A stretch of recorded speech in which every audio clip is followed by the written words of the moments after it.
चलो बच्चों ये प्रश्न को देखते हैं। तो प्रश्न में दे रखा है यदि C12 तथा C14 का समस्थानिक वितरण क्रमशः 9-8% तथा 2% है तो 12 ग्राम कार्बन में C14 परमाणुओं की संख्या है। यहाँ 4 विकल्प दे रखा है A B C D। आइए मुख्य अवधारणा की चर्चा करते हैं। मुख्य अवधारणा, तो प्रश्न में दे रखा है यदि C12 तथा C14 का समस्थानिक वितरण कम से कम 9-8% तथा 2% है। तो यहाँ पर अगर हम देखें तो दे रखा है 12 ग्राम कार्बन में C14 परमाणुओं की संख्या क्या है, यह हमें ज्ञात करनी है।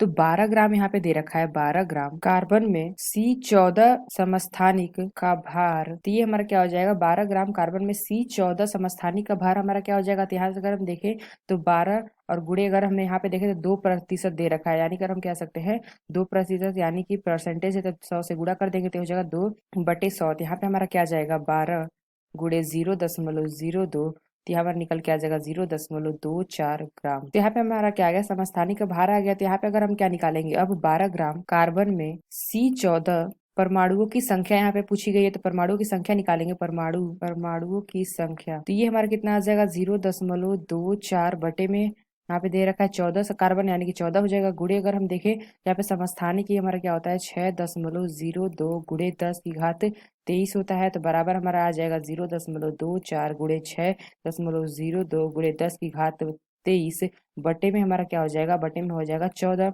इसको हल करेंगे तो यहाँ से हमारा आ जाएगा 1.4448 गुणे 10 की घात 23 बटे में हमारा क्या आ जाएगा 14। यहाँ पे देखा हमने इसको हल, अगर हम इसको हल करेंगे तो ये हमारा क्या निकल के आ जाएगा 1.032 गुणे 10 की पावर 2। तो यहाँ पे हमने क्या देखा, परमाणुओं की संख्या हमारी आ गई 1.032 गुणे 10 की घात 22, यानी अगर हम कहें तो कौन सा विकल्प हमारा सही होगा, तो जो हमारा पहला विकल्प दे रखा है यह विकल्प हमारा सही होगा। तो आशा करते हैं आपको समझ में आया होगा। धन्यवाद।